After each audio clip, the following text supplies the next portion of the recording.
پیارے نبی حضرت محمد صلی اللہ علیہ وسلم کی لاڈلی بیٹی بی بی سیدہ فاطمہ سلام اللہ علیہ سے مروی ہے کہ میں اپنے بابا جان کے پاس بیٹھی ہوئی تھی کہ کسی نے دروازے پر کھڑے ہو کر سلام کیا اور پھر آواز دے کر کمرے میں آنے کی اجازت طلب کی۔ میں نے دروازے پر دستک دینے والے کو کہا کہ خدا تمہیں بیمار پرسی کی جزائے خیر دے، میرے بابا محمد صلی اللہ علیہ وسلم بہت ہی بیمار ہیں، ان کو آرام کرنے دو۔ دروازے پر دستک دینے والے نے پھر سے کہا کہ مجھے اندر آنے کی اجازت دیں۔ اس اثناء میں حضرت محمد صلی اللہ علیہ وسلم کو تھوڑا ہوش آیا اور آپ نے آنکھیں کھولی تو بیٹی سیدہ فاطمہ سے دریافت کیا، بیٹی آپ کو پتہ ہے کہ آپ کس سے باتیں کر رہی ہو؟ بی بی نے جواب دیا کہ نہیں بابا جان۔ آپ صلی اللہ علیہ وسلم نے بی بی فاطمہ رضی اللہ تعالی عنہا سے فرمایا، بیٹی باہر وہ ہے کہ جس نے اس سے پہلے کبھی کسی کے دروازے پر کھڑے ہو کر اجازت طلب نہیں کی، بیٹی وہ ملک الموت ہے، اب اسے اندر آنے دو۔ حضرت اسرائیل علیہ السلام اندر آئے تو انہوں نے نبی اکرم صلی اللہ علیہ وسلم کو سلام پیش کیا۔ آپ صلی اللہ علیہ وسلم نے سلام کا جواب دیا، مجھے اللہ تعالیٰ نے بھیجا ہے کہ آپ صلی اللہ علیہ وسلم کی روح قبض کر لوں۔ اس کے ساتھ ساتھ اللہ تعالیٰ نے یہ بھی فرمایا ہے کہ میں تم کو جس کام کے لیے بھیج رہا ہوں، روح قبض کرنے سے پہلے نبی اکرم صلی اللہ علیہ وسلم سے اجازت طلب کر لینا۔ فرشتے نے نبی اکرم صلی اللہ علیہ وسلم سے اجازت طلب کرتے ہوئے فرمایا کہ میں نے آج تک کسی کی روح قبض کرنے کے لیے کسی سے اجازت طلب نہیں کی، یہ پہلی اور آخری بار ہو رہا ہے کہ میں کسی کی روح قبض کرتے ہوئے اجازت طلب کر رہا ہوں۔ ملک الموت نے عرض کی، یا رسول اللہ صلی اللہ علیہ وسلم، آپ صلی اللہ علیہ وسلم کا آسمانوں پر فرشتے اور پیغمبر آپ صلی اللہ علیہ وسلم کے استقبال کے لیے تیاریاں کر رہے ہیں۔ اللہ تعالیٰ نے دوزخ کے فرشتے داروغہ مالک کو حکم دیا ہے کہ مالک میرے نبی حضرت محمد صلی اللہ علیہ وسلم کی روح مطہرہ آسمانوں پر تشریف لا رہی ہے، اس اعزاز میں دوزخ کی آگ بجھا دے، اور جنت کی حوروں سے فرمایا کہ تم سب اپنی تعظیم و آراستگی کرو، اور سب فرشتوں کو حکم دیا کہ تعظیم روح حضرت محمد صلی اللہ علیہ وسلم کے لیے صف بصف کھڑے ہو جاؤ۔ اور مجھے اللہ تعالیٰ نے حکم فرمایا ہے کہ میں آپ صلی اللہ علیہ وسلم کی خدمت میں حاضر ہو کر آپ صلی اللہ علیہ وسلم کو بشارت دوں کہ تمام انبیاء اور ان کی امتوں پر جنت حرام ہے جب تک کہ آپ اور آپ کی امت جنت میں داخل نہ ہو جائے، اور کل قیامت کو اللہ آپ صلی اللہ علیہ وسلم کی امت پر آپ پر اس قدر بخشش و مغفرت کی بارش فرمائے گا کہ آپ راضی ہو جائیں گے۔ وفات کے بعد آپ صلی اللہ علیہ وسلم نے ملک الموت سے فرمایا کہ اے اللہ تعالیٰ کے بھیجے گئے فرشتے، تم اپنا کام جاری رکھو، میں اپنے رب کے پاس جانا ہی پسند کرتا ہوں، اب تم جس کام کے لیے آئے ہو وہ کام کرو۔ ملک الموت نے عرض کیا کہ مجھے حکم ہے کہ اگر حضور صلی اللہ علیہ وسلم کی مرضی ہو تب روح مبارک قبض کرنا۔ حضور صلی اللہ علیہ وسلم نے روح قبض کرنے کی اجازت فرمائی۔ ملک الموت نے روح مبارک قبض کرنی شروع کی۔ موت کی تکلیف سے حضور صلی اللہ علیہ وسلم کی پیشانی پر پسینہ آیا۔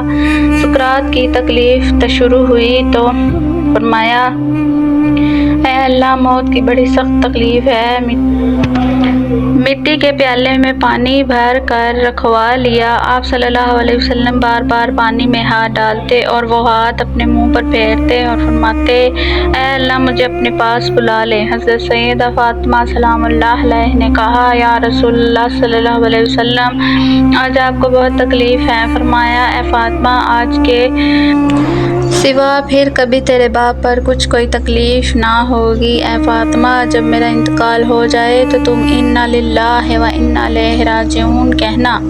اے ملک الموت اپنا کام پورا کر۔ پھر آپ صلی اللہ علیہ وسلم کو نزع کی تکلیف ہوئی۔ حضرت جبرائیل علیہ السلام نے حضور صلی اللہ علیہ وسلم کی طرف سے اپنا منہ پھیر لیا۔ حضور صلی اللہ علیہ وسلم نے فرمایا اے جبرائیل تم نے اپنا منہ کیوں پھیر لیا؟ جبرائیل علیہ السلام روئے اور عرض کیا یا رسول اللہ صلی اللہ علیہ وسلم کس دل سے آپ کی نزا کی حالت دیکھ سکتا ہوں؟ پھر حضور صلی اللہ علیہ وسلم نے فرمایا الصلاۃ والصلاۃ، اے لوگوں نماز کی حفاظت کرنا، یہ کہہ کر پھر فرمایا ربی حبلی امتی ربی حبلی امتی، یہ کہہ کر جان سینہ مبارک تک سمٹ آئی۔ نیچے کے جسم کی جان نکل چکی تھی مگر امت گنہگار کا کلمہ منہ پر جاری تھا۔ جبرائیل علیہ السلام نے عرض کیا رب العالمین فرماتا ہے امت کی اس قدر محبت آپ کے دل میں کس نے ڈالی؟ فرمایا اللہ نے۔ عرض کیا اللہ فرماتا ہے کہ ہم آپ صلی اللہ علیہ وسلم کی امت پر 1000 درجہ آپ صلی اللہ علیہ وسلم سے زیادہ مہربان ہیں۔ اے نبی صلی اللہ علیہ وسلم تم اپنی امت کو میرے سپرد کر کے موت کی تکلیف کو آسان کیجیے۔ یہ سن کر فرمایا اب میرا دل ٹھنڈا ہوا، اے اللہ مجھے اپنے پاس بلا لے۔ بے ہوشی طاری ہوئی اور ماتھے پر مشک کی خوشبو کا پسینہ جاری ہوا۔ یہ رات کا وقت ہے، سید الکونین نزا کی حالت میں ہیں اور حجرہ مبارک میں دنیا کی قلت کے سبب چراغ میں تیل نہیں ہے۔ یکبے گردن مبارک کا مہرہ ایک طرف کو مائل ہوا، روح مبارک آسمان کی طرف پرواز کر گئی، ایک خوشبو حجرے میں پیدا ہوئی۔ سیدنا مولا علی رضی اللہ تعالیٰ عنہ نے فرمایا کہ میں ملک الموت کی آواز سنی کہ روح مبارک قبض کر کے چلے تھے، روتے جاتے تھے اور واہ محمد کہتے جاتے تھے۔ بی بی فاطمہ نے جب دیکھا کہ روح مبارک پرواز کر گئی ہے، بابا جان کے پاس آ کر چہرہ مبارک دیکھا کہ گویا آپ صلی اللہ علیہ وسلم آرام فرما رہے ہیں، ماتھے پر پسینہ ہے۔ پکارا اے نبی صلی اللہ علیہ وسلم رب کا بلاوا منظور کر لیا؟ اے نبی صلی اللہ علیہ وسلم ہم کو چھوڑ کر اپنے رب کے پاس چلے گئے؟ اے نبی صلی اللہ علیہ وسلم اگر جبرائیل امین آپ کو تلاش کرتے ہوئے آئیں گے تو ہم کیا کہیں گے؟ تم کس تلاش میں چلے گئے؟ جن کو تلاش کر رہے ہو وہ اس جہاں سے تشریف لے گئے۔ اے نبی جنت الفردوس میں ٹھکانہ کر لیا؟ جب گھر میں سے رونے کی آواز باہر آئی اور صحابہ کرام نے سنی، گھبرا کر بے تاب ہو گئے۔ حضور صلی اللہ علیہ وسلم کی وفات کی خبر سن کر صحابہ کرام کی بے قراری بڑھ گئی۔ حضرت عبداللہ بن انیس رضی اللہ تعالیٰ عنہ صدمے سے انتقال کر گئے۔ کئی صحابہ دیوانہ ہو گئے۔ جب نبی اکرم صلی اللہ علیہ وسلم نے انتقال کیا تو آپ صلی اللہ علیہ وسلم کو غسل دینے کا معاملہ پیش آیا کہ نبی اکرم صلی اللہ علیہ وسلم کو عام آدمیوں کی طرح غسل دیا جائے گا یا پھر کپڑے میں؟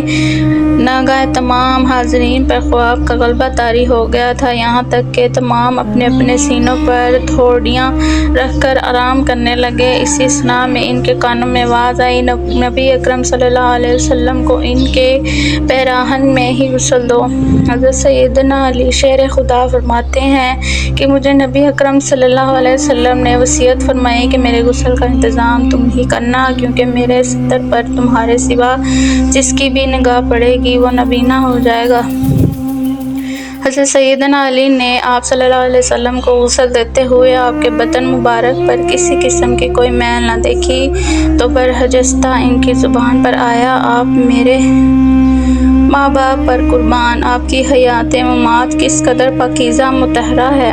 حضور صلی اللہ علیہ وسلم کی تدفین کے دن اس قدر تاریکی چھائی گئی کہ بعض صحابہ پاس کو دیکھنے نہ پاتے، اگر اپنی ہتھیلی کھولتے تو کچھ نظر آتا، یا یہ تاریکی نبی اکرم صلی اللہ علیہ وسلم کی تدفین تک چھائی رہی۔ جب حضور اکرم صلی اللہ علیہ وسلم کی وفات کی خبر آپ صلی اللہ علیہ وسلم کے موذن عبداللہ بن زید انصاری نے سنی تو اس قدر غمزدہ ہوئے کہ نابینا ہونے کی دعا مانگنے لگے۔ چونکہ میرے آقا کے بغیر یہ دنیا میرے لیے قابل زست نہیں آ رہی۔ آپ اسی وقت نابینا ہو گئے۔ لوگوں نے کہا کہ تم نے یہ دعا کیوں مانگی؟ فرمایا لذت نگاہ تو آنکھوں میں ہے، مگر حضور صلی اللہ علیہ وسلم کے بعد اب میری آنکھیں کسی کے دیدار کا ذوق ہی نہیں رکھتی۔ حضرت علی رضی اللہ تعالیٰ عنہ فرماتے ہیں کہ جب ہم آپ صلی اللہ علیہ وسلم کو دفن کر رہے تھے تو ایک اعرابی آ کر حضور اکرم صلی اللہ علیہ وسلم کی تربت انور پر لیٹ گیا اور کہتا تھا یا نبی صلی اللہ علیہ وسلم، آپ نے حکم دیا اور ہم نے سنا، آپ نے قرآن پاک اللہ تعالیٰ سے سیکھا اور ہم نے آپ کی ذات گرامی سے۔